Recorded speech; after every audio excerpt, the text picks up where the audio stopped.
Assalamualaikum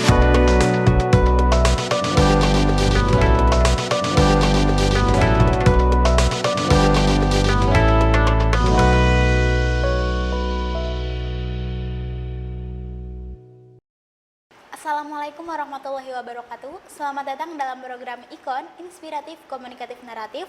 Bersama saya Marciana Syafira Syamrah dan juga narasumber kita kali ini yaitu Ibu Un Masuna selaku dosen FISIP Universitas Muhammadiyah Cirebon.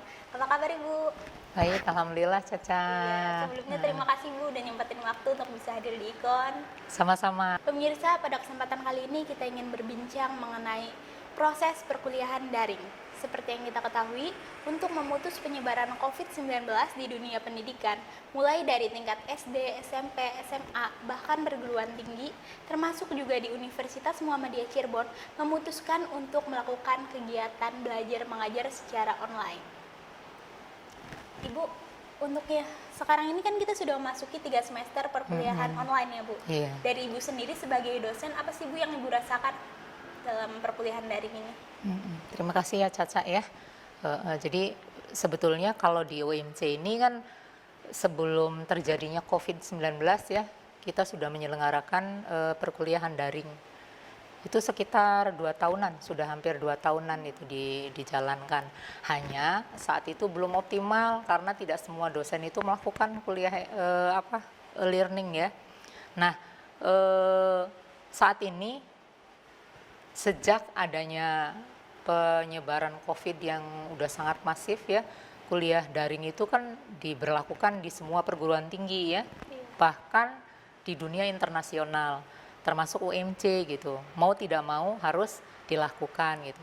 Nah, menurut Ibu memang kuliah daring ini cukup efektif untuk melakukan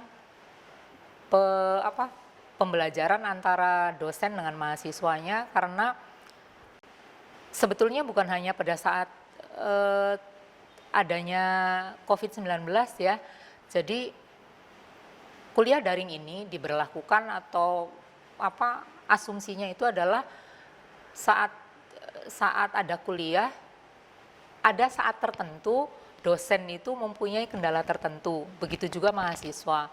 Contoh kata biasanya saat belum ada COVID-19, kuliah daring itu dilakukan banyak di kelas-kelas yang non-reguler atau kelas karyawan ya bahasa lainnya ya.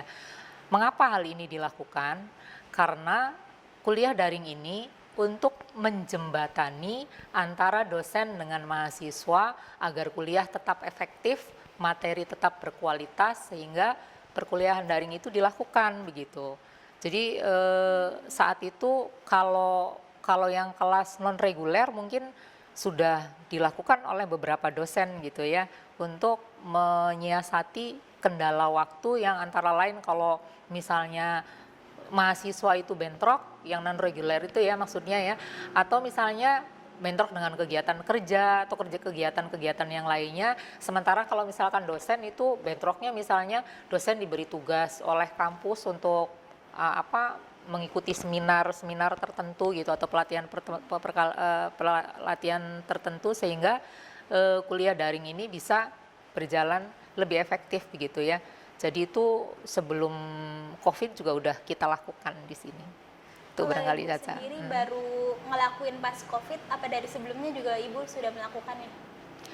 Kalau Ibu ya kebetulan itu memang pas COVID ya ininya melakukan kuliah learning itu ya, karena waktu itu memang masih Ibu anggap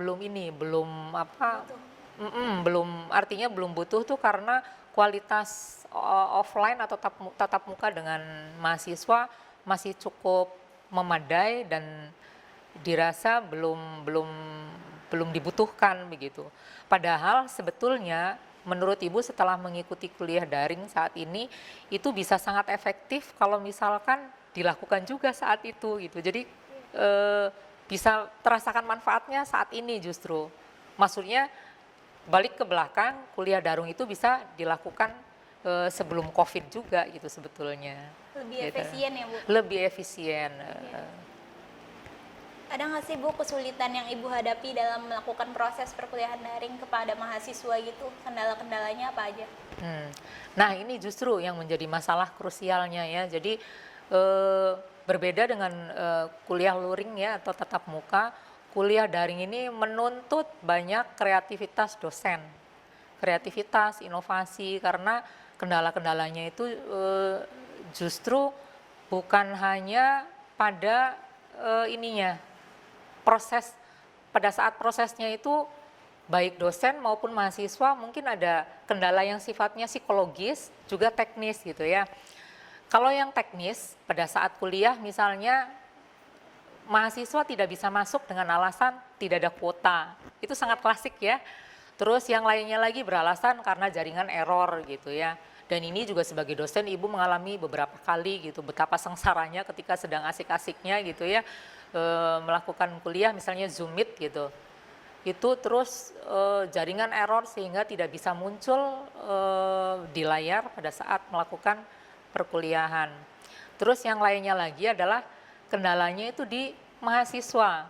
Ini yang kalian yang menjadi mahasiswa sebetulnya sudah merasakan sendiri, bukan hanya mungkin menurut ibu ya.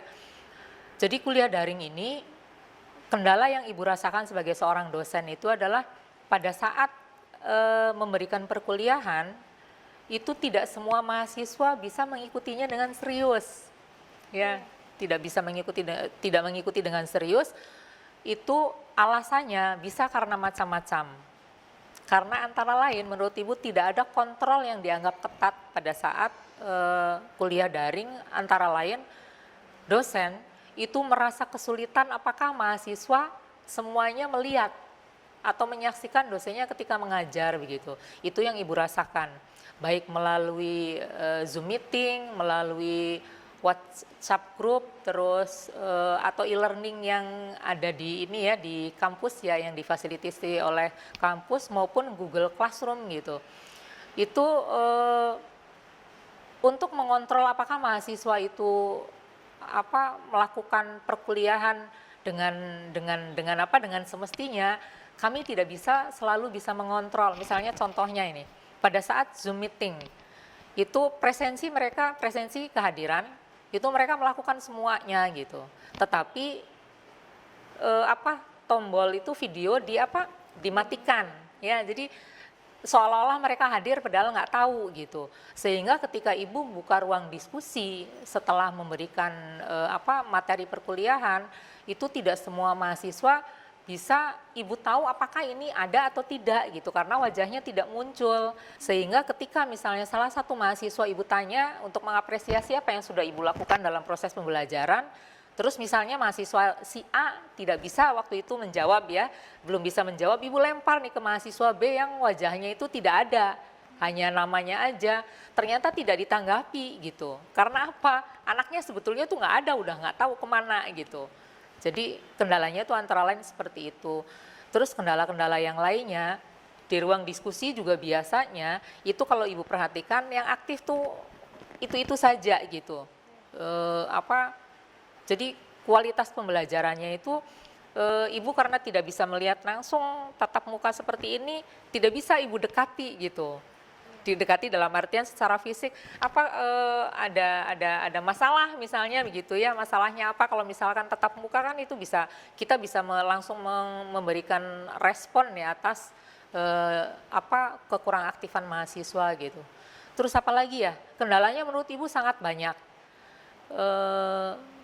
Ya barangkali itu dulu, coba kalau misalkan ditanya lagi apa ininya kendalanya lebih ke individu masing-masing ya Bu ya? Iya, jadi kendala pada saat kuliah daring itu adalah lebih kepada ke mahasiswanya.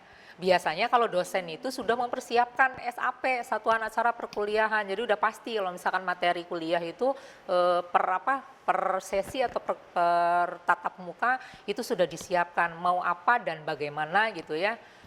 Tapi biasanya pada saat sudah melakukan perkuliahan ini tinggal mengalir aja gitu, respon mahasiswa seperti apa gitu. Jadi tik-taknya itu bisa lebih mudah gitu. Nah yang menjadi masalah memang seringkali hambatan selain yang ibu katakan teknis ya, kalau teknis itu kan kendalanya misalnya jaringan error, terus mungkin tidak ada kuota begitu ya. Tapi kendala ini menurut Ibu masih bisa disiasati dengan cara apa? Carilah jaringannya yang normal begitu kan ya, bisa cari itu. Ketika misalnya di tempat kita jaringannya error, misalnya tempat yang lain sebelum perkuliahan berlangsung itu tidak ada alasan menurut Ibu ya, tidak ada alasan jaringannya nggak jalan misalnya begitu. Yang lebih krusial sebetulnya adalah karena faktor psikologis. Apa sih faktor psikologis itu? Faktor psikologis itu adalah perasaan tidak pingin kuliah gitu. Bahasa lainnya adalah malas begitulah. Nggak usah kuliah, toh yang penting melakukan presensi, toh dosennya nggak tahu gitu ya. Psikologis itu perasaan-perasaan yang muncul memang tidak bisa tidak bisa dihilangkan oleh mahasiswa kalau misalkan tidak ada kekuatan atau komitmen yang kuat untuk belajar begitu. Barangkali itu, Cak. Apalagi? Silahkan. Kalau Ibu menghadapi mahasiswa-mahasiswa yang kayak gitu, sikap Ibu gimana, Bu? Apakah ya udah atau Ibu beri nasihat? Dorongan ya. Ya, makasih sekali. Kalau misalkan Ibu menghadapi mahasiswa seperti itu, biasanya pada saat terjadi interaksi secara langsung, misalnya baik lewat Zoom Meet maupun lewat WhatsApp ya atau WA gitu, Ibu lakukan pendekatannya adalah ini mahasiswa jangan menganggap Ibu itu sebagai seorang dosen begitu, tapi ini bisa sejajar gitu atau setara ya. Artinya pada saat misalnya mahasiswa memberikan komentar yang rada ngawur gitu, Ibu akan memberikan candaan dengan emotikon rasa sayang atau lope-lope gitu ya, dengan emotikon yang sifatnya canda-candaan tapi sehat gitu, sehingga ruang diskusi dalam hal ini itu bisa lebih hidup gitu, barangkali seperti itu. Atau begini, memancing mahasiswa supaya barangkali ada saat tertentu mahasiswa yang sedang mengikuti perkuliahan, kalau misalkan lagi oleng gitu ya, olengnya muncul gitu, itu akan Ibu tanggapi dengan keolengan lagi, artinya supaya mahasiswa yang lain bisa lebih perhatian gitu. Ada saatnya itu canda-candaan yang dimunculkan justru bisa lebih menghidupkan suasana kelas gitu. Ya, barangkali seperti itu, Sa. Oke pemirsa, kita akan lanjut setelah jeda yang berikut. Jangan kemana-mana, tetap di Ikon.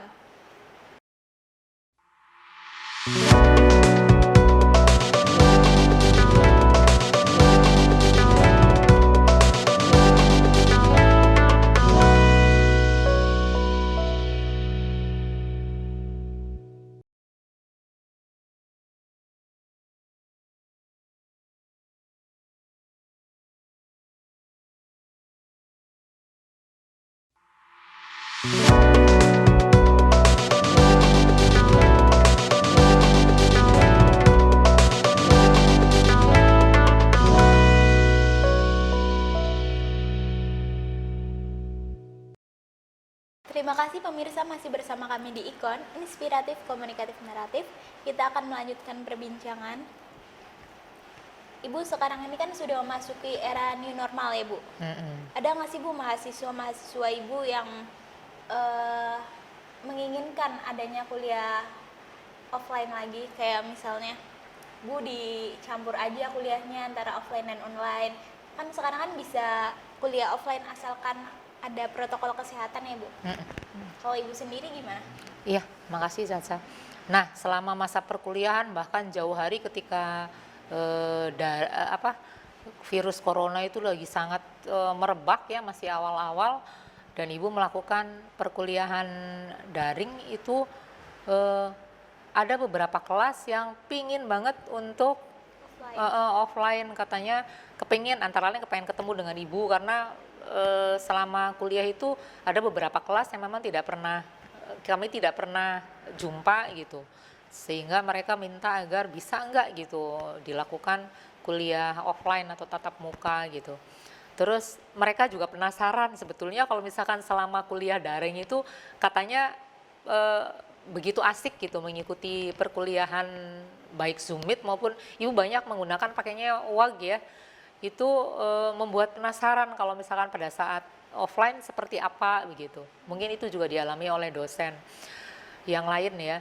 Nah, tapi karena permasalahannya saat itu virus COVID-19 sedang sangat masif, ibu secara pribadi juga merasa masih agak masih mempertimbangkan hal-hal yang terkait dengan virus itu menyebar misalnya gitu ya, terus secara psikologis ibu nggak nyaman gitu, sehingga waktu itu ibu hanya mengatakan kelihatannya saat ini masih belum bisa gitu. Nah, kalau sekarang balik lagi ke pertanyaan Caca tadi, apakah ada mahasiswa yang ingin kuliah secara offline gitu? Ya, beberapa kelas masih seperti itu, masih menginginkan ada tatap muka agar mereka berpikir karena pertama karena penasaran, terus antara lain kuliah offline itu kelihatannya bisa menjembatani materi kuliah, bisa lebih mudah dicerap gitu menurut mereka. Nah, saat ini memang kebijakan kampus sendiri juga sangat mengharapkan agar dari pihak dosen melakukan kuliah offline itu paling enggak satu semester itu dilakukan 1 atau 2 kali gitu. Nah, ibu juga sekarang sudah merencanakan, karena ini kan kuliah baru sekitar 1 bulanan ya kita ya. Ibu juga sudah merencanakan, sudah mensosialisasikan, memberitahu kepada mahasiswa agar ada saat tertentu kita melakukan tatap muka gitu, dengan tetap melakukan prokes tentunya ya.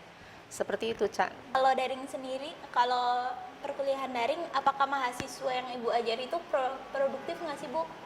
Dari misalnya tanya jawab dan lain sebagainya, ikut berperan aktif apa ibu sendiri?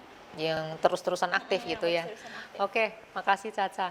Nah, ini memang setiap kelas itu masing-masing punya keunikan sendiri ya. Sehingga kalau misalkan ibu memiliki ada beberapa kelas yang memang walaupun misalnya ibu hanya memantik aja sesuatu gitu ya, misalnya memantik diskusi dengan bahasan yang sedang diberikan saat itu gitu ya. Itu udah langsung tuh responnya tuh di kelas bersaut-sautan muncul gitu. Itu ada kelas yang seperti itu gitu. Tapi ada kelas yang lain yang memang ibu harus melakukan kreativitas dan inovasi.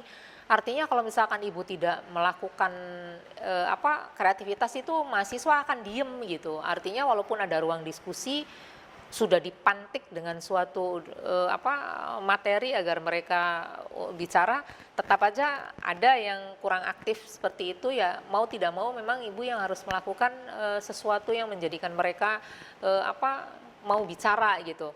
Bagaimana caranya? Maksa itu artinya begini, ada salah satu yang ibu siasati saat ini, bahwa kreativitas mahasiswa itu, keaktifan mahasiswa itu sama dengan presensi kehadiran atau kehadiran mereka. Jadi pada saat ditanya ibu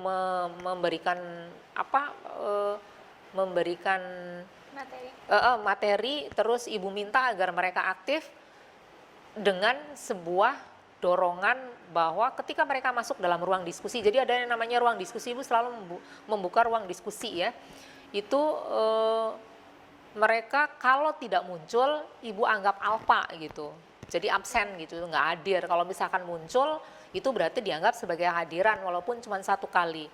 Nah, yang ibu alami ini otomatis akan membuat mahasiswa dipaksa untuk membaca paling enggak ya, atau melihat kalau misalkan ada YouTube gitu atau konten YouTube yang ibu posting gitu. Pada saat mereka di ruang diskusi itu ada hal-hal yang ibu sangat catat banget. Misalnya begini, karena dipaksa dalam tanda kutip untuk aktif, ada mahasiswa yang memberikan pertanyaan atau jawaban hanya 1 kali. Ya, pokoknya yang penting masuk begitu. Ya, tapi itu kan masih mending karena mau tidak mau kan harus mempelajari materi dulu sebelum masuk kan, baik bertanya maupun menjawab gitu. Hanya sebatas untuk menggugurkan pernyataan ibu bahwa mereka harus aktif dengan cara bertanya atau menjawab pertanyaan teman gitu. Itu. Tapi ada saat tertentu mahasiswa yang memang rasa ingin tahu atau curiosity-nya tinggi gitu ya, itu akan mengejar gitu. Sudah dapat jawaban, ini forum diskusi itu bisa memberikan pertanyaan, bisa memberikan jawaban, bisa mengapresiasi, juga bisa mendebat gitu. Ibu bebaskan, itu biasanya ibu selalu menjadi apa bahasa ininya wasit ya. Artinya ibu akan memantau, kalau misalkan ibu perlu turun tangan gitu ya, ibu akan masuk gitu ke ruang diskusi itu. Kalau misalkan diperlukan, ibu akan memberikan penjelasan atau pencerahan atas apa yang menjadi dinamika diskusi di ruang diskusi itu gitu. Nah, kalau mahasiswa yang rasa ingin tahunya tinggi itu sangat nampak keaktifannya. Pertanyaan teman dia jawab, tapi dia sendiri juga akan bertanya, terus mengapresiasi apa kata ibu maupun kata teman gitu. Nah, mahasiswa seperti ini biasanya ibu seneng gitu. Di tengah-tengah diskusi, ibu akan memberikan ini, apresiasinya adalah memberikan jempol, memberikan lope-lope cinta gitu ya, memberikan bunga gitu, atau apapun sesuatu yang menjadikan dinamika kelas itu menjadi lebih hidup gitu ya, sehingga ibu anggap kelas ini bisa cukup efektif gitu. Walaupun ya itu kelemahannya tadi, kendalanya adalah kalau yang pasif ada yang pasif banget gitu. Kalau misalkan, kalau pasif banget itu ya benar-benar hanya melakukan presensi aja, walaupun ada ibu kasih warning gitu ya, bahwa mereka kalau misalkan lebih dari 15 menit setelah kehadiran itu sudah dianggap alfa. Ibu akan memberikan toleransi jika kealpaannya ini mau dipulihkan harus dengan membuat tugas. Biasanya mereka akan membuat tugas. Tugasnya itu bukan tugas kelas secara keseluruhan ya, tapi lebih secara personal. Seperti itu. Tugasnya seperti apa? Biasanya ibu nanya, kamu mau tugasnya apa gitu, supaya tidak terbebani. Jadi ada semacam diskusi gitu. Itu akan melakukan semacam kontak atau wafri atau japri ya ke ibu ya, untuk mendapatkan tugas tambahan gitu untuk anak-anak yang kuliahnya itu telat gitu. Ya begitu barangkali, Ca. Oke Ibu, dari Ibu sendiri ada nggak sih Bu tips untuk mahasiswa agar proses perkuliahan daring berjalan dengan baik? Tipsnya, ya jadi menurut Ibu perkuliahan daring itu dilakukan sebetulnya sangat luar biasa, sangat bagus, sangat hebat gitu. Sehingga kalau misalnya mahasiswa mau memanfaatkannya dengan optimal, itu akan menjadikan pengetahuan yang mereka miliki itu lebih baik lagi, bahkan bisa di atas para dosennya. Karena apa? Perkuliahan daring itu membuat mahasiswa bisa mengeksplor atau mengelaborasi dirinya dengan dengan mengambil materi-materi yang terkait dengan dosen yang mengampu mata kuliah yang bersangkutan, misalnya begitu ya, narasumber buku-buku rujukan atau sumber-sumber rujukan yang diperoleh itu bisa lebih lebih sangat luas sekali ya, paket komplit lah, bisa melihat di internet ya dengan bebas. Artinya mereka bisa mencari materi itu yang terkait dengan materi kuliah yang sedang disampaikan oleh dosennya, bisa dari lini mana saja di internet ya, bisa dari website, dari link gitu ya, bahkan dari video. Kita bisa bayangkan jika mahasiswa itu mengakses semua yang ada kaitannya dengan materi kuliah yang sedang disampaikan atau setelah disampaikan oleh dosen, terus mahasiswa mengeksplor lagi pengetahuannya dengan yang ada bahan yang gratis di depan mata gitu ya. Apalagi yang kalau misalkan ada konten-konten video gitu ya, mahasiswa tidak hanya mendengarkan secara audio, tetapi juga secara visual gitu. Sehingga kalau misalkan audio visual itu digabung akan menjadikan mahasiswa akan bisa lebih paham kan atas materi yang diperoleh gitu. Nah, apabila mereka itu mengakses sumber-sumber rujukan yang diperlukan, itu akan semakin menambah pengetahuannya gitu. Yang tadi Ibu bilang bahkan bisa melampaui dosennya gitu. Nah, apa tipsnya agar selama kuliah daring ini berjalan lancar ya? Pertama, itu mahasiswa harus punya kekuatan keyakinan dan komitmen bahwa saya harus kuliah, saya harus dapat nilai yang baik dengan cara yang baik begitu.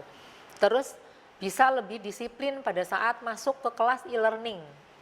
Mau apa saja metodenya kan bisa terserah dosen atau yang sudah disepakati ya. Iya. Bisa melalui WAG, GCR, e-learning, terus Zoom misalnya gitu ya.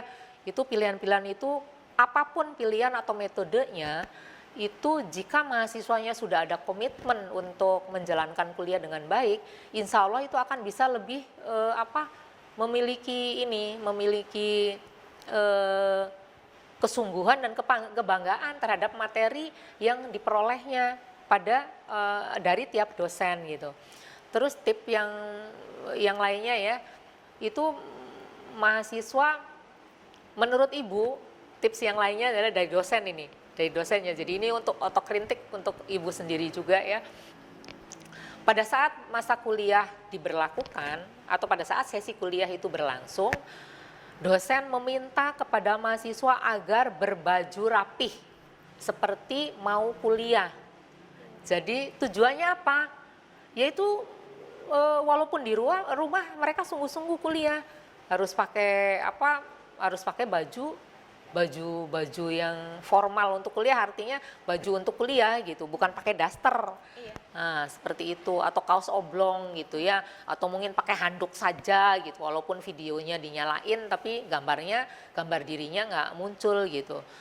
Seperti itu gitu. Jadi kalau misalnya dengan busana yang formal atau busana untuk kuliah, itu akan menjadikan perasaan mahasiswa juga menjadi lebih serius gitu. Kuliahnya nggak sambil kipas-kipas, bisa sambil nyanyi-nyanyi misalnya gitu ya.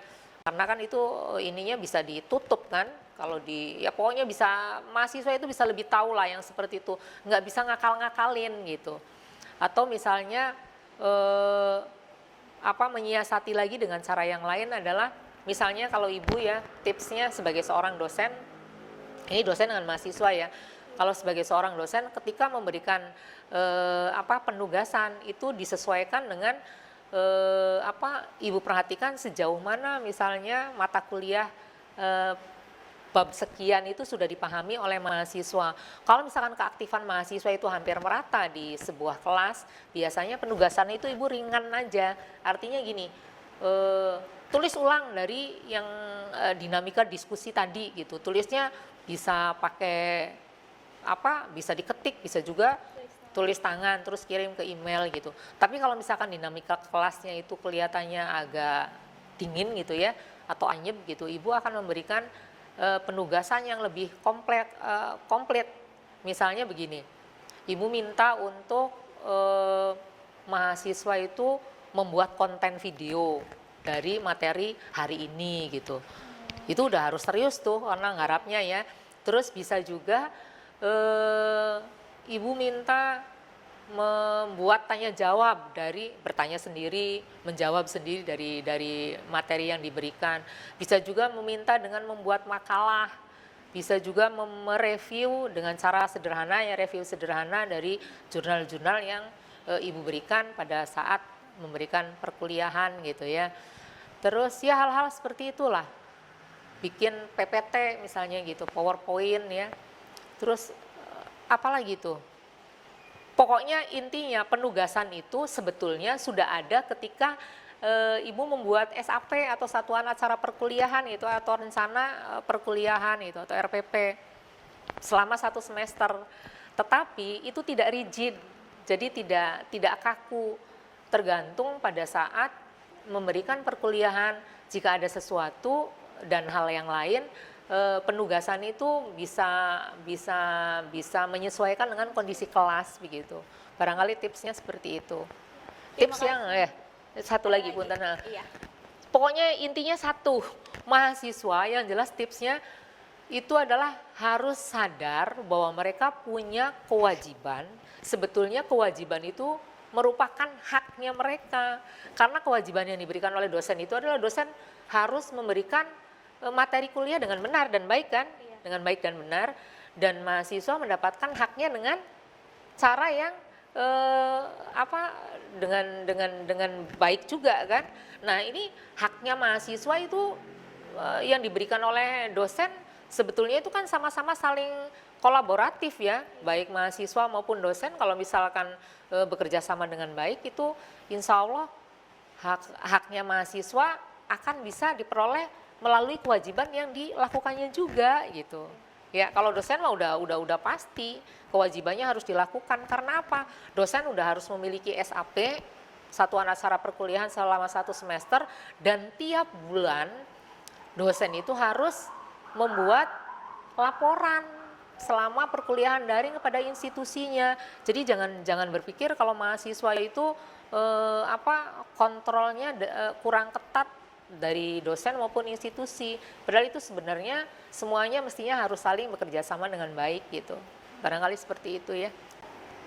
Terima kasih Ibu sudah memaparkan dengan sangat jelas untuk kegiatan hari ini. Sama-sama Caca. Mengutip dari John Dewey, pendidikan bukanlah persiapan untuk hidup. Pendidikan adalah hidup itu sendiri. Saya, Marsana Syafira Syamrah, pamit undur diri. Bye-bye.